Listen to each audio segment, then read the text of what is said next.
Hello, students.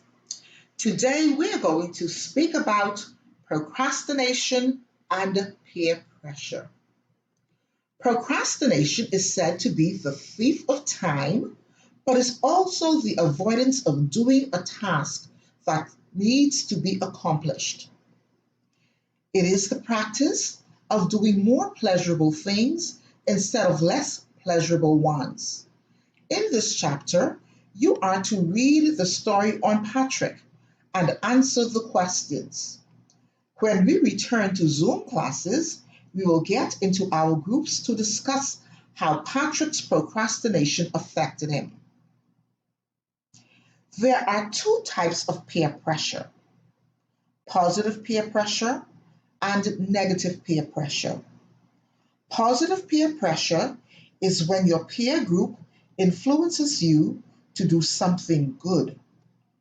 Negative peer pressure is when your peer group influences you to do something bad.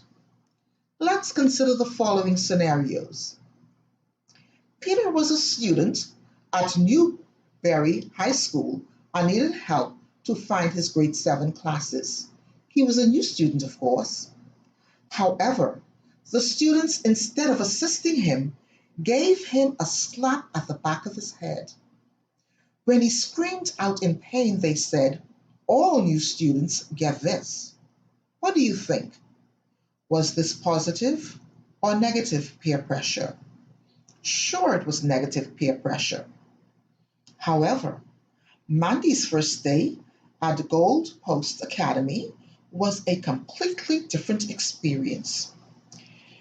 She was a new ninth grader, and as she tried to find her classes, she was assisted by another student, Tanya, and Tanya also assisted her in finding her homeroom as well.